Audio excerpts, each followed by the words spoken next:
이제 오늘부터 본격적으로 이 하이델베르크 교리문답은 10계명 해설에 들어갑니다. 오늘 가장 중요하고 나머지 9가지 계명의 토대가 되는 제1계명에 대해서 한번 알아보도록 하죠. 제가 먼저 종전처럼 문을 읽고 구역장님들께서 답을 읽어주시기 바랍니다. 94문 제1계명에서 하나님께서 요구하시는 것은 무엇입니까?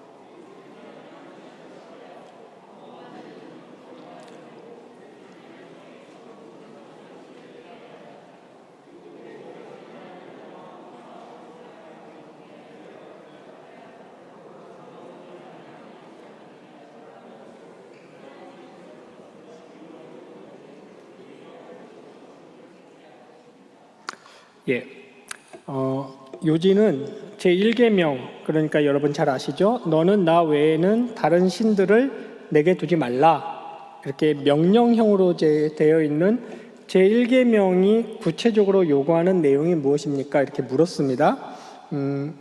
물론 1계명의 문장 자체는 부정형, 뭐뭐 하지 말라 이렇게만 돼 있지만 앞으로 배우시겠지만 10계명의 대부분의 항목들은 단순히 부정형으로 되어 있잖아요.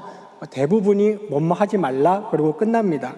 하지만 성경 전체의 가르침을 보면 이 각 계명의 요구사항들에 있어서는 뭐뭐 하지 말라는 것보다 그 계명의 주제와 관련해서 무엇을 해야 되는지가 훨씬 더 중요하다고 할 수 있습니다. 그런 성경 전체의 가르침의 기조에 따라서 오늘 하이델베르크 교리문답 답문도 무엇을 하면 안 된다 여기서 멈추지 않고 오히려 이렇게 해야 된다, 그러니까 하지 말아야 될 것과 해야 될 것까지를 얘기하고 있는 겁니다. 이 답을 시작하기 전에 아주 중요한 내용을 간략히 말했는데 답문에 보니까 이렇게 말했어요. 내 영혼의 구원과 복이 매우 귀한 것이기 때문이다 그랬습니다. 그러니까 시작하면서 무슨 말을 하는 겁니까? 이 모든 것들은 그냥 종교적이나 의식적으로 뭘 해야 되고 말아야 되고 하면 신이 노하고 뭘 안 하면 신이 기뻐하고 이런 차원이 아니고 너희의 유익을 위한 거다라고 분명히 해두고 있습니다. 자, 그럼 먼저 하지 말라 그런 것은 그냥 여러분 잘 아시는 뭘 하지 말면 될까? 한마디로 정리할 수 있어요. 우상숭배를 하지 말라는 것인데 이 우상숭배가 뭔지는 오늘 바로 뒤 이어지는 95문에서 다룰 겁니다. 95문의 질문 자체가 우상숭배란 무엇입니까? 예요. 그러니까 여기 94문에서 먼저 알아야 될 것은 뭘 하지 말라는 것인가? 우상숭배를 하지 말라는 것이다. 이렇게 알고 넘어가면 되겠고요. 뒤 이어 나오는 내용들 있지 않습니까? 마술, 미신적 의식, 성인이나 다른 피조물에게 기도하는 것 등등. 이거 보면 이거 당연히 우상숭배에 포함되는 것들이죠. 그런데도 굳이 우상숭배를 하지 말라 이러고 끝내도 되는데 왜 또 같은 맥락에 있는 것처럼 마술, 미신적 의식, 성인이나 다른 피조물들에게 이런 것까지 나열을 했을까요? 이유는 그 당시에 이 하이델베르크 교리문답이 쓰여질 당시에 적지 않은 기독교인 신자들이 하나님을 섬긴다, 야훼를 섬긴다고 하면서 이런 방식들을 택했던 거예요. 마술적 종교, 여기서 마술은 오늘날 얘기하는 쇼나 퍼포먼스 같은 그런 게 아니고 종교적인 의식의 하나였습니다. 그 당시 마술은. 그래서 마술 그리고 여러 가지 미신, 성경에 전혀 근거가 없고 성경에선 심지어 원리도 찾아볼 수 없는 어떤 의식, 이런 게 굉장히 많았던 종교가 로마 천주교거든요. 이런 의식 혹은 성인이나 성물이라는 것들에 기도하고 입 맞추고 무릎 꿇고 하는 것들이 이렇게 하는 것이 하나님을 섬기는 것으로 잘못 알고 있었던 거죠. 그래서 그런 것도 하나님 섬기는 거 아니다, 이런 차원에서 이런 것들을 열거를 했던 겁니다. 오늘날도 이런 거는 없어지지 않았어요. 예수 믿는다고 하면서 그럼 예수 어떻게 믿는 것이지? 성경을 들여다봐야 되고 성경에 귀 기울여야 되거든요. 성경의 원리를 찾아야 되는데 그냥 자기 마음대로 하나님 섬기죠. 여전히 점도 보고 무당이 점집에서 하는 말을 하나님의 뜻이라고 생각하기도 하고 하나님의 화를 달래고 하나님으로부터 복을 받기 위해서 온갖 제사도 여전히 드리고 뭐 셀 수 없고 말할 수 없어요. 이런 것들을 조심해야 됩니다. 한마디로 우상 숭배를 하지 말고 또 우리가 하나님을 섬기는 것이라는 방법으로 잘못 알고 있는 것들도 하면 안 되겠다. 그러면 어떻게 해야 되느냐? 거기 보니까 이렇게 정리를 할 수 있겠네요. 제가 4가지로 정리했는데 하나님을 바로 알아야 된다. 그리고 그 하나님을 전적으로 정말 신뢰해야 된다. 게다가 하나님은 우리에게 온갖 좋은 것을 주시는 분임을 믿어야 된다. 그리고 마지막에 뭐라 그랬냐면 온 마음을 다해서 그분 사랑하고 경외해야 된다. 그러니까 이 4가지를 보면 어떤 것을 알 수 있습니까? 우리의 마음과 중심에 관한 것들이에요. 먼저 무엇을 하고 하지 말아야 되고, 다른 종교에서 말하는 우리 기독교의 신은 공식 같은 분이 아니죠. 요거 하면 화가 풀리시고 요거 하면 복을 내리시고 이런 분이 아닙니다. 인격적인 분이고 우리의 마음과 교통하는 분이고 우리의 중심을 들여다보는 분이기 때문에 이런 우리의 마음과 중심의 자세가 우선 중요합니다. 그러니까 이제 구약이나 신약에 봐도 거짓 종교인들이 저는 제사도 드리고 모두 하고 다 했는데도 구약의 선지자들이나 예수님께 질타를 받았죠. 독사의 자식들아 라든지 너희가 마음은 내게서 멀도다 이러면서 말이죠. 물론 이러한 종교적 행위나 의식은 당연히 따라야 되지만 분명히 기억하실 것은 하나님을 잘 섬기는 것의 우선은 우리의 마음과 중심의 자세입니다. 하나님을 바로 알기를 힘쓰고 그분을 진심으로 신뢰하고 우리에게 정말 좋은 것으로 주시기를 준비하고 계신 분이심을 믿고 그리고 온 마음을 다해서 그분을 사랑하고 경외하고 높이는 것이라고 할 수 있겠습니다. 그렇다면 이어지는 95문에서 우상숭배란 무엇인지 구체적으로 설명을 하고 있네요. 제가 질문을 읽겠습니다.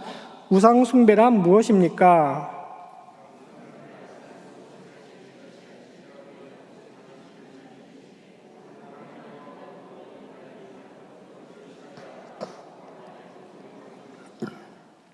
네.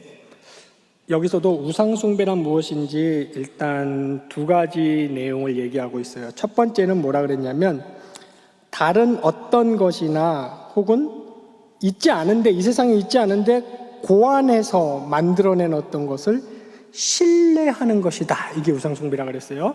그러니까 여기서 다른 어떤 것은 당연히 피조체가 되겠죠. 피조물, 창조주 외에 지금 창조주만 섬기라고 말하는 거잖아요. 그 창조주 외의 창조주가 만든 피조체, 그건 형이 상학적인 것도 되고 형이 하학적인 것도 되는데 이 다른 어떤 것을 창조주보다 더 혹은 창조주 없이 신뢰하는 것이 우상숭배다 그랬습니다.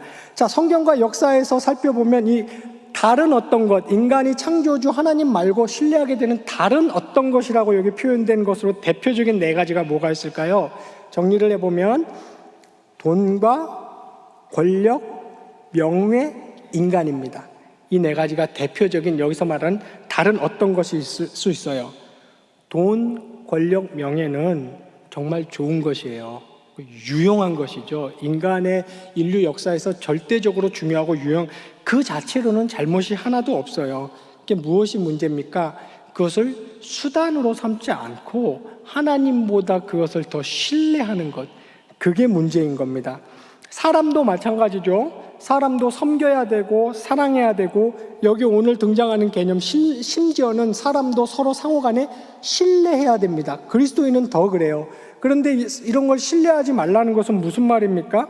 마치 역사나 내 인생 주변에 크고 작은 일들이 사람이 결정하고 사람이 어떻게 해볼 수 있는 것처럼 사람 두려워하고 사람 의지하고 있고 사람 쳐다보고 있는 것, 그러니까 궁극적인 신뢰를 하나님께 두지 않고 사람에게 두고 있는 거죠. 이게 우상숭배라는 얘기입니다. 그러니까 다시 정리하자면 다른 어떤 것을 신뢰하는 것, 여호와 대신에 혹은 여호와보다 혹은 다음에 나오지만 여호와와 함께 신뢰하는 것 우상숭배고, 또 하나가 고안하여 소유한 것 신뢰하는 것 우상숭배라고 그랬습니다. 이게 대표적인 게 뭘까요? 고안했다는 것은 있지도 않은데 만들어냈다는 말인데, 인류가 고안해낸 신뢰의 대상으로 고안해낸 가장 대표적인 것이 신입니다. 신. 그러니까 야훼, 나는 스스로 있는 자 아니라 이 신 말고 다른 신을 만들어내는 거죠. 고안해내서 존재하지도 않는데 실제 하는 것처럼 아무런 영향력도 행사할 수 없는데 마치 그 신이 영향력을 행사하는 것처럼 고안해서 만들어내고 그 고안물을 신뢰하는 것이요. 또 어떤 개념이 될 수 있습니다. 대표적인 게 뭐겠습니까? 조상님께 잘하고 조상님께 제사 잘 드리면 조상님이 오셔서 복을 내려주신다든지, 이건 실제 하는 개념이 아니에요. 이런 건 없어요. 근데 인간은 고안하죠. 아, 그런 게 있다. 그리고 그것이 실제로 영향이 있는 것처럼 입각하여 살아가는 겁니다. 그런 고안하여서 소유하는 것을 신뢰하는 것도 우상숭배고, 그런 고안물들을 눈에 보이는 물질이나 물체로 만들어내기도 하죠. 존재하지도 않는 신인데 신상을 만들고, 그죠? 아무런 조상님이 효력도 못 미치는데 부적 같은 거 만들고, 그런 것도 다 신뢰 행위라고 할 수 있겠습니다. 그리고 마지막으로 두 번째로 말한 것이 하나님 대신에 더 신뢰하는 것. 이건 대부분 불신자들이 하겠죠. 무종교주의자들이나 혹은 요거 성경에서 이제 신자들에게 경고하는 건 요겁니다. 하나님과 더불어 똑같이 신뢰하는 것. 구약의 이스라엘 백성들이 질책을 받았던 대표적인 현상이죠. 야훼를 버린 적이 없죠. 야훼와 함께 바알도 섬기는, 오늘날도 그런 현상은 마찬가지라고 할 수 있겠습니다. 구역원들과 내용 더 깊이 나눠보시고 문제도 꼭 풀어보시기 바랍니다.